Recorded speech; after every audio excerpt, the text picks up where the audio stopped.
Hey, we're back with People Think About It. We're going to talk about leveraging technology in your business. Welcome to People Think About It, hosted by Lamar Clark and Audrey Bell Kearney, the podcast where we dive deep into the topics that make you stop and think, from business and relationships to health, money, family, sports, entertainment, and even politics. We drop new episodes every Wednesday at 8 p.m., so make sure you tune in. Be sure to subscribe so you never miss an episode. And don't forget to share it with your friends. So you don't hear Let's make people think about it. You're going to hear a lot of Miss Audrey because she is like the lady that knows technology. So we're going to open up again from People Think About It. We got Miss Audrey here. We're going to leverage technology in your business. And how would you say that people need to leverage technology in the business? Well, the first thing I'm going to say, and thank you all for listening once again. This is part 3 of a 3-part series for you guys who have been listening to the last 2 episodes. If you have not heard them, go back and listen to them. The first thing I'm going to say, when I started out developing websites for myself, right? You need a website.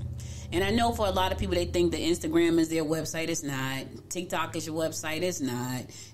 Those are not your websites. Those are other people's website, and they're renting you some land on those sites. So anytime they decide to close down their sites, they can close you down.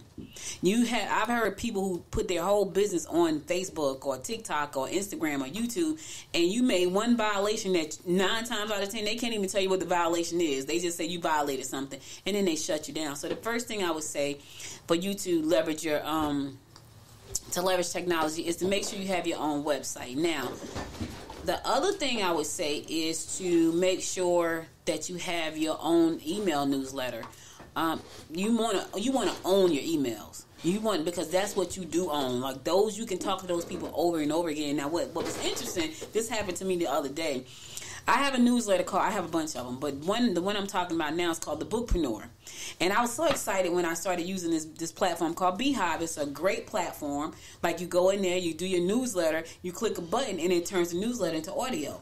Then you can download that audio and then put it on the podcast platform. So I do a lot of content.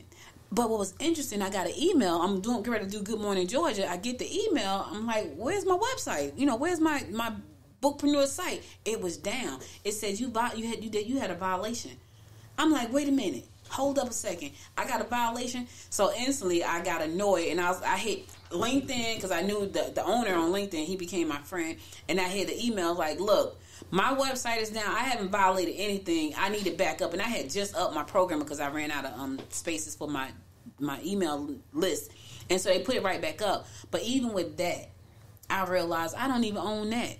Like, you don't own these platforms. So be smart about your platforms. You want to have a website. My website is hosted on WordPress, right? I own that. WordPress they don't share any ownership. There are no rules and regulations about anything. I actually own that site. My Noise Media site is mine. They don't care about any of that stuff. I pay for my hosting through GoDaddy. I'm not breaking any rules, any law because it's my site. I own that one. I do love my newsletter platform. I own the list that are in the newsletter platform, but I don't own the newsletter platform. They own it. And they showed me a couple of days ago, if they felt like I violated any rules, they can shut it down. I'm talking about shut it down. You couldn't get nothing but a blank page. And I'm like freaking out. So that's the first thing. So who do you go to for your newsletter? I go to Beehive as Beehiiv. And I like them because what happens is, when you do the newsletter, when you go on their website, on the newsletter, webmail, there's a button that says turn this into audio and pick the voice that you want to read the newsletter, which is amazing. And it turns into audio. So when your newsletter gets sent out to your group of people, there's a player right there on the newsletter. If you can't read it, you can click the button and listen to it. So right inside the newsletter. Yes. Right. So that's a good piece of technology for people. And for me, I had to learn over the years that your newsletter, your email list is the most valuable thing you can own in your business, because you can talk to those people anytime you want to. So let me ask you this. In marketing, and a lot of people we know are going into AI. what would be some of the strategies that you would use for AI in marketing? Well, I use a lot of them. So I use a lot. So let me see. So Bookpreneur, I'm going to use that one because that's what I've been doing a lot of lately. I wrote a whole book called The Lamar Legacy in a day. 179-page book in a day with AI. I prompted my AI, this is what I want. This is how I want the story to be. It wrote the entire book. So what happened was I went into ChatGPT. I clicked on GPTs, discover GPTs, explore GPTs. I looked for a book writing GPT, and there was one there. Inside of that book writing GPT, I said, this is what my book is about. It's about starseeds and the star planet Lyra, blah, blah, blah. It did a whole outline of the book, and then I said to it, go back and write every chapter for the outline. Came out to 183 pages, and I deleted some pages. So that's one thing. So let me ask you this: when you're writing a book using AI, because you have fiction, you have nonfiction, you have people that have personal book, how does AI, like if it's something that it's my personal, how does AI change that up? Well, it depends on how you put it out there. So let's say, for instance, you tell AI, these are the things that I've gone through. You give it 9 things, right? These are the things that I've gone through. Create an outline for me for these things. And then you take that and you sit there like we're talking right now in this podcast, and you record the podcast, right? We record every chapter. Chapter 1, back in the day, blah, blah, blah, blah, blah, blah, blah. And then you finish talking about that. Then you go to chapter 2, back in the day, blah, blah. Then you take each one of those recordings and you drop it in the AI and say, transcribe this. Then you take the whole transcription and you drop it into another AI tool and say, turn this into a book. So how would that help people in business? Well, it depends on what you're doing. So, prime example, like with Derek. Derek is my co-host of the Good Morning Georgia show, right? He has a whole marketing company. He can get you on TV. He can get your ads on TV. He can get your text marketing. He can get all that stuff, right? He wrote a book called The Human Side of Marketing, of Digital Marketing. Yeah, because, it's all digital. But there's a human side to that. So, he wrote the book. Now he's taking that with AI. AI did the whole book for him. It makes sense because he has a marketing company. Now he's taking that book, it's opening up doors. Now he's going on a workshop book signing tour. He's going to the chamber, the library. He's on book signings. He's doing workshops on how digital marketing and things like that. I got a call. On digital marketing, things like that. So it helps you with your business. It opens doors for you. And that's what you want. You want to open doors. So earlier we talked about people doing marketing strategies, telling you whether an area is for you or what have you, or is your business going to work good in this area, or is this the right type of business? What is the volume of people that purchase these products? Where does technology play in that? How can technology help you in that? So when you think about when you say the area, are you meaning like your target market? Like when you were saying earlier in one of our earlier episodes, you had said, there's companies out there that do market research for you and make sure you are in the right area for your product and things like that. I can tell you right now, there's a AI called Perplexity. It's one of the smartest AIs out there right now, and it gives you real facts, like with links and everything back to the facts. If you go to Perplexity and you say, do market research for this particular industry and this area, it's going to give you a report based on those factors, right? So these tools can put folks out of business, right? Because if you can go to Perplexity and say, I'm in the podcast industry, I need you to do a market analysis based on the type of podcast I'm doing, which is a hyper-local lifestyle podcast. I need to know how many people listen to this, where they listening from. And if you go to Perplexity and put all this content in there, we call it prompting, it's going to give you back a report. I'm going to give you a prime example of something I did recently. I went into ChatGPT, right? So I wrote the book, The Lamar Legacy with AI. I went into ChatGPT and I created my own GPT.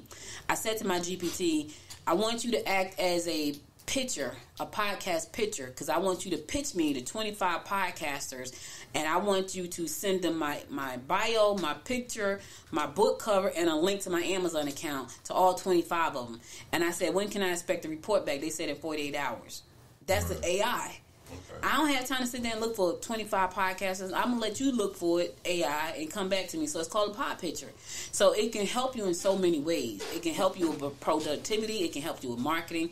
I went back and said, hey, this one was called a fantasy book club. Hey, I want you to find all the people that read fantasy. Okay. The book clubs. And I want you to pitch my book because it's a fantasy book to those people. Okay. And here's a synopsis of the book. Come back to me. So now I'm waiting for the reports to come back. So now, like I said, Miss Audrey she wears several hats. She's the president of the Women's Gwinnett Chambers as well, and she puts on a lot of events in here in Gwinnett. But one of the things that I wanted to ask you that we talk about often is that you get these people to come out to try to explain technology and how it can help people. Even when we do our breakfast meetings, you often tell people how technology can run their business. But the thing is, why is it that you feel that so many people are afraid of this new technology? You know, like when we sit down to talk about it at breakfast, or we talk about it with the Women's Chamber, people like, I don't understand it, so I'm afraid of it. Well, that part right there, what you just said, they don't understand it. But here's the thing, they don't take the time to understand it. So if you took a minute to actually sit still long enough and go did some research, watch some videos, take some online classes, go to Udemy. The classes are $12.99 and learn some stuff. People won't take the time. They feel like it doesn't. We did the Georgia AI Summit in January. We're going to be doing it again next year in May. We had amazing people in that room. I'm talking about some of the brightest people in the state of Georgia in AI, right? There were people in my chamber who could have benefited from being in that room. But because the word AI was in the topic, the title of the topic, they didn't even show up because they figured it's not for me. Well, there were business owners in that room. If you are an accountant or a CPA and you do the books for small businesses, do you not think maybe they will maybe need a CPA? Whether you know AI or not, they may need a CPA. They may need an attorney. But because the title said Georgia AI Summit, they couldn't even let their mind go to like, okay, well, let me go see who's in the room. Not only that, there were startups in the room. If you know anything about a startup, they need an accountant, they need an attorney, they need some insurance. Even if the AI was in that title, who's in the room? Right, not because AI is still a business. Still a business. And so if people just took some time to actually sit down and learn some stuff, which they won't do, they wouldn't have to be afraid of this stuff. So would you say that, and I hear you use that terminology a lot, that people won't sit down and learn it.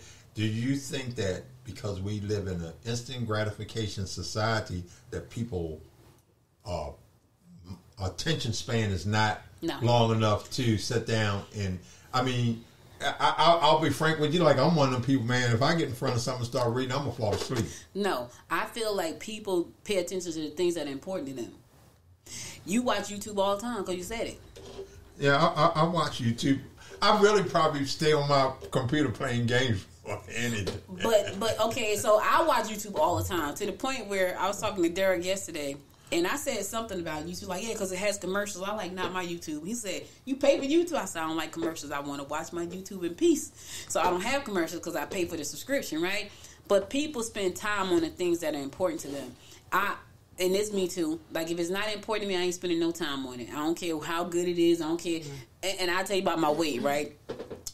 Yes, I need to lose some weight. I know that. Can the AI help you do that? No.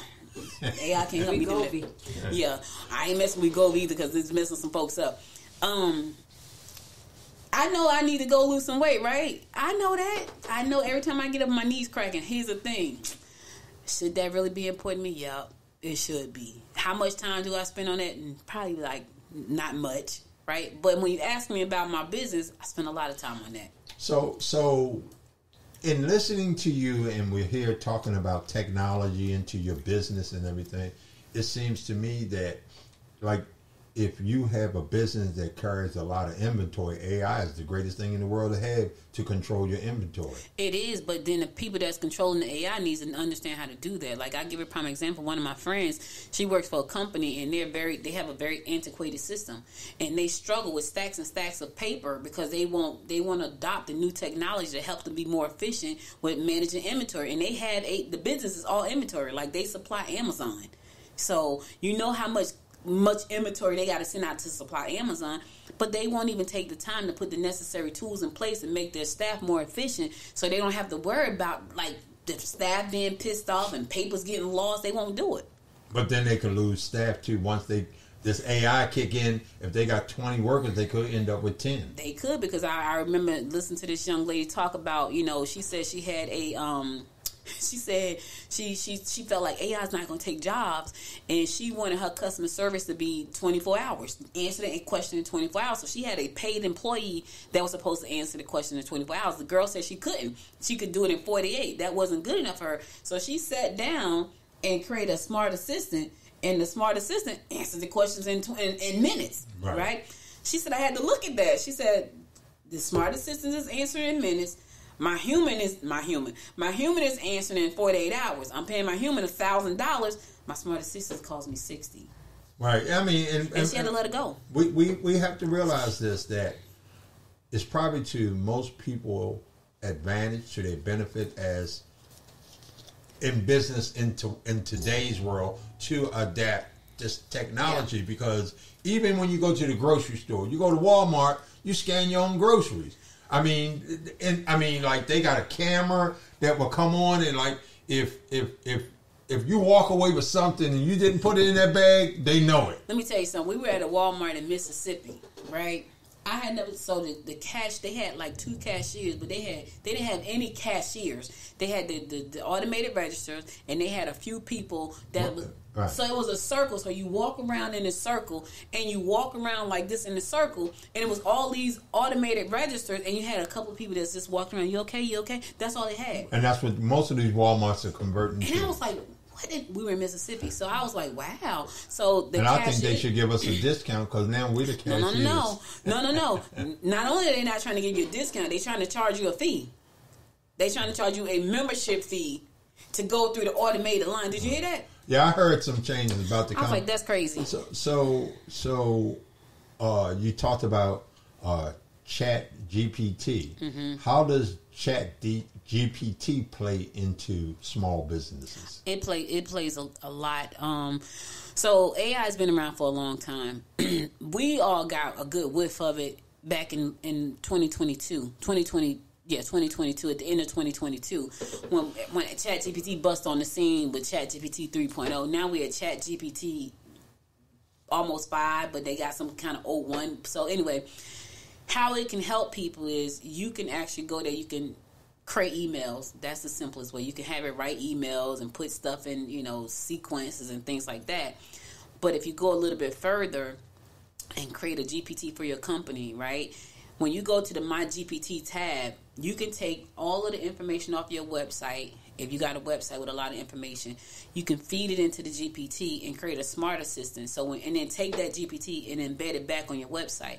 So just like I told you about the young lady who created the smart assistant, that's called training the GPT. You're training the GPT about everything about your business. So when someone comes, is the same as IP? Your IP? No, so your IP, well, not really, kind of, sort of. Once you put it in ChatGPT, you lose your IP, which stands for intellectual property. You lose that because you have given ChatGPT the authority to take your content and put it in its database. So you kind of lose your IP a little bit when you do that. So you got to be a little bit careful. When you do your own custom GPT and you put all that content in there, you have the opportunity to say this is a public GPT or it's a private GPT. And then you can embed it into your website. So when people go to your website, you're not there. They can ask a question to your smart assistant. It's going to answer because all of the answers to the questions are on the site. You can also train that GPT to send you an email if there's a question that comes through that it has not been trained on that pertains to your business. So it really does help you be more productive. It also helps you have great customer service. And then if you go a little bit deeper, it can also help you with the marketing, like I talked about earlier with the bookpreneur. The marketing. So how would you suggest to someone, would you suggest the Chat GPT or the AI when they go into marketing? Chat GPT is AI. Oh, ChatGPT. Mm-hmm. See, I think this is what frightens people and confuses people. Like, you say ChatGPT is AI. So ChatGPT is a brand of AI. Then you have Claude, which is a brand of AI that's owned by Anthropic. Then Amazon bought Anthropic, so now it's an Amazon company. You got Watson, which is owned by IBM. We probably heard of Watson before. So this is like Lexus. Alexa. Alexa. So Alexa is owned by Amazon as well. That's AI. So AI we've been using it, right? Siri, we've been using it, but we haven't been using it. Like we know that Alexa, we know Siri, we've been using it, but now we can actually use it to do stuff we wanted to do. Okay, so this is my question because I really feel strongly about this. It was just like back in the days. You had a regular phone, it ring, don't get nobody, goes busy. Then they was like, okay, you can buy this technology that your phone can ring, you can be on it, and you can accept a third person call. Mm-hmm. Now, I'm an ex-military guy, right? And I feel like the Chat GPT, the AI, the three-way call, and the cell phone. I think this is technology that the government has had, and when they move on to another higher technology, they sell it to the consumers like, you consumers can use this now because we went on to something else. How do you feel about that? I think AI has been around since 1949 or 47. It's been around a long time, but they just made it available to us to use. Like when they created the iPhones and the Android phones, it was already on the phones. Think about this: on your Microsoft computer, right? Mostly all computers come with Microsoft pre-installed. Cortana was there before Alexa. Like there's a little search box down at the bottom of your computer, right, and it says Cortana. That's AI. You go in there, you ask Cortana a question, and Cortana will answer your question. We've been using it. We have now now we're in the place where we can use it to benefit us. Right. So let's go into that of talking about technology, because we all walk around with these cell phones in our hand, and for me, the cell phone is really not a phone; it's a mini computer. Mm-hmm. So how do you suggest, in being a small business, that you use this phone to your advantage? To create content.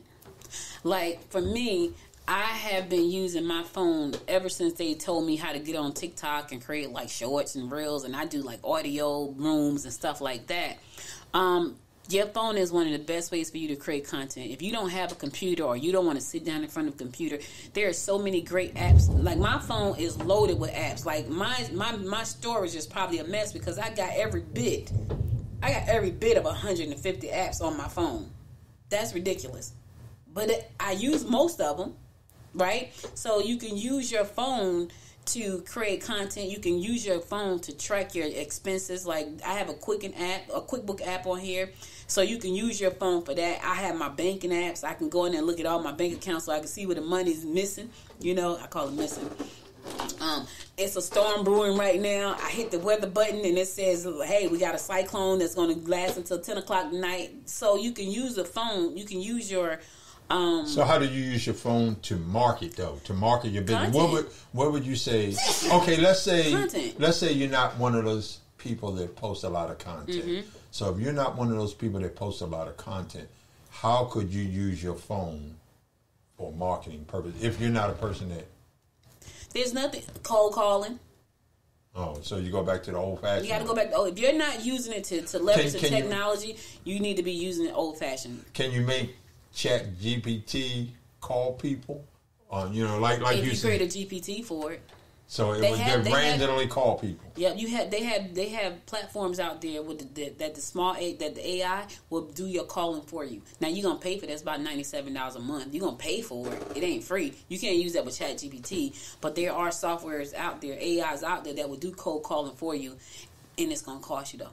You just go in there. There's a one called Go High Level. If you're going to Go High Level, you can go in there and program your AI inside of Go High Level and have it call people. So you input all the names, or it scrapes the name, and it'll call for you, and it's talk to the person. And what's interesting, and a lot of people don't know this, AI will call you and you think it's a person, right? The way you can figure out it's not a person talking to you is it never stops talking. It'll pause, right? When you say hello, hello, Lamar, how you doing? This is such and such and such and such and such. And then it'll pause again because they know you're going to say something. They probably wouldn't get that far with me because I hang up. But they do get this. They get that far with a lot of people, because my uncle had a call one day, and it was funny because now he's irritated. And I was like, "You talking to an AI right now?" He goes, "What do you mean?" I said, "That's not a real person."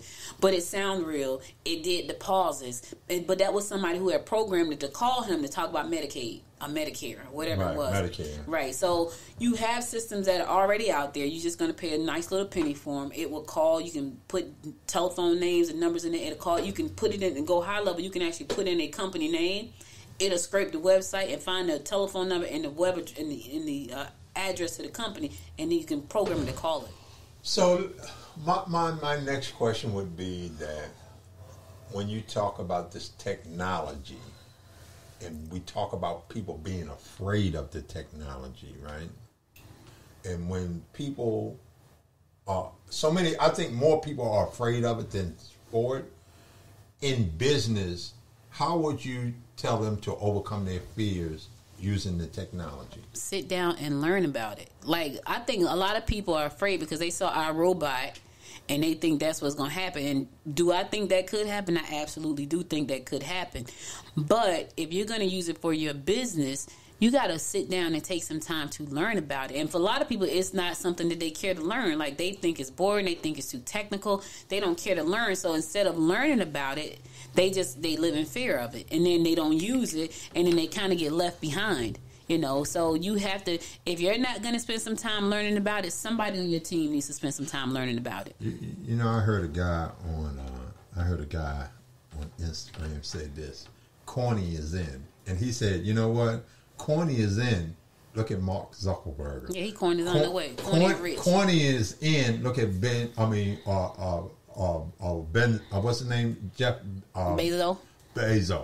So yeah. Kearney is in because what he's trying to tell people, and I don't think people are getting it, the corny people are the ones that's getting rich. Yeah. But a lot of people are getting boring. Corny or boring. But there are a lot of people getting rich, Lamar. There are a lot of people, just regular, everyday Joe Schmoes, who are getting rich because they have learned to take this phone, right, use CapCut, create these amazing videos based around some song that's popular, and they know to post at 7:15. Don't post at 7:30. You want to post at 7:15, and then you go back and post again at 10:03, and then you go back and post again at 12:57. Don't post at 1 o'clock. They've learned that. So, and that's what I'm saying. He's saying that the boring people are sitting down and learning this technology. Yes. So boring is worth being boring. I mean, I don't. No. Listen, what I'm saying is, we know that they're smart, but what he's trying to get people to understand, because people are saying, "I don't need to learn this. It's boring." Yeah, that's the term. So he's saying, well, boring people are getting rich. Yeah, you know what I mean? Yep. Because, like you're saying, Audrey, they're taking time to sit down and say, "How can my business benefit from this technology?" And you know what I mean? It's everywhere. And it's about, like you say, me sitting down in front of a phone or a computer or an iPad or whatever technology you have, and saying, okay, even if I devote 10 minutes a day to this, I'm going to learn. That 10 may turn to 20. That 20 turn to 30. Next thing I know, I'm sitting here 45 minutes in, and now I'm creating these things, and then all these other things that you go get this, you go get that. I mean, I guess you learn about that as you sit there and learn. Yeah. You know. And the other thing too is, you can, right now, everybody learns differently. Some people learn, like, I'm a hearer. Like, I can sit there and listen to an audio all day and just hear and write notes. I ain't got to look at nothing. I just hear, right? But then there are other people who are very visual. They need I'm visual and hands-on. And hands-on. So they need that, right? And then you got other people who can just read for hours. That's not me. And learn. I can't do that. But I can sit and listen and take my note. My phone right now has probably 1,100 notes on it, because I sat down. Let me see how many notes I got.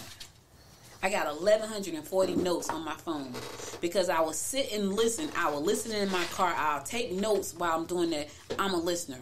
So you have so many opportunities and so many ways to learn, to pick the one that's going to benefit you. If you know that I'm going to go running, put the iPod in your ear and run and learn. You know, if you spend a lot of time in your car, listen to some podcasts. You know, now I'm not going to tell you to sit there and watch YouTube while you drive. But you can if you want to, because the phone's got a video on it. So it's just so many things you can do. All right. So in having a business, we've taken you through this series of leaving corporate America. We've taken you through this series of startup, and now we've taken you through the series of technology. And just combining all three of these perspectives, that somewhere down the line, you can have a successful business if you do the right things. Right. We talked about partnership. We talked about sole proprietor. We talked about attorneys, tax people. So you need all these elements to have a successful business. And most of all, what I'm learning in business is that marketing is your biggest thing. That's your biggest friend, marketing. How you market yourself. You may spend quite a few dollars in marketing, but usually there's a good return on marketing if you use the right marketing, right? And that comes into the technology. You can cut some of your marketing costs because, like you say, hey, you can market this and this costs $12.99. Hey, you go put it on V103, it might cost you $1,200. Right. So now I go from $12.99 marketing instead of spending $1,200. So that $12.99 out of that $1,200, look how much more marketing I can get out of that money. And let me just say this before we close out. You gotta. If you're not a creative person, then you need to get a creative person on your team, or go to Fiverr and get some creative people. There's a bunch of creative people on Fiverr. I have a book that I did completely with AI. Right. I took the book. I'm talking about it all the time in my newsletter on Beehive. Right. I write an article. I do a video Tuesdays and Sundays. Right. I take the video. I put it on YouTube. I take the link from the YouTube video and I put it in YT Copycat. YT Copycat takes it and turns it into a newsletter. I take the written part of that and I drop it in the newsletter. I click a button and hit publish and it turns it into audio. All right. Now, what I'm doing, I'm going to take my chapters, which there's 20 chapters in the book. I'm about to create a movie for each one of them chapters, called Chapter Movies. I'm going to go to Suno. I'm going to create a soundtrack. I'm going to create a song for each chapter. Now I got a whole soundtrack that I'm going to then take and put on Spotify. So how do you find all about the Suno and this and that? Because I live in this space. I spend time so learning. I'm saying for somebody that don't know. I live in this space. You got to go out there and live in this space. You got to learn. Like I'm subscribed to at least 53 YouTube channels. And every time I go there, if I watch somebody's video, whatever they put out something new, it pops up in my feed. So now I can watch it. But that's because I'm subscribed to it. When you go and subscribe to something on any of those platforms, you'll notice that the next thing that pop up is something very similar to what you just watched. You know why? Because the algorithm is saying, oh, Lamar likes this. Let's give him some more of that. Right. Oh, he likes watching, cars. Let's give him some more cars. Whatever you like, the algorithm is going to push more of that to you. That could be your content getting pushed to somebody. Right. So the minute they watch your first video and they watch it long enough, guess what's happening? Next time you do a video, they're going to watch that video. Yeah. So what we're going to do, we're going to leave you with a thought of how to get into business and start your business and if you really want to do it. And one of the biggest things Ms. Audrey said is that we want you to hit the subscribe button to People Think About It so you can keep getting this good content, this good information from knowledgeable people. And like I said, we're going to bring in other guests. They're going to give you a little bit of knowledge about different things that we talk about, the money, technology, business, marketing, advertising, being in partnership, being in relationship, husband and wife business. We're going to talk about it all. Yeah. But we need you to hit that subscribe button. We need you to go to peoplethinkaboutit.com and fill out if you want to become a guest on it. You can go to peoplethinkaboutit@gmail if you want to leave us an email. And we just want to thank you guys for listening to People Think About It. And we got to go to our knowledgeable person for her closeout, Miss Audrey, on this AIGPT and all that. So I just want to say one last thing. Listen, we gave you a lot of information over the last 3 episodes. You know how they say you eat an elephant one bite at a time. Do not try to eat this whole elephant we just gave y'all. Eat it one bite at a time. And be sure to connect with us on all the platforms. So whether you listen to us on Spotify, Apple, wherever you listen, Alexa, wherever you listen to us, Amazon Music, be sure to subscribe to the show. We'll be back next week for another great episode. So until next time, make it a great day. Every Wednesday at 8 p.m., ladies and gentlemen, People Think About It.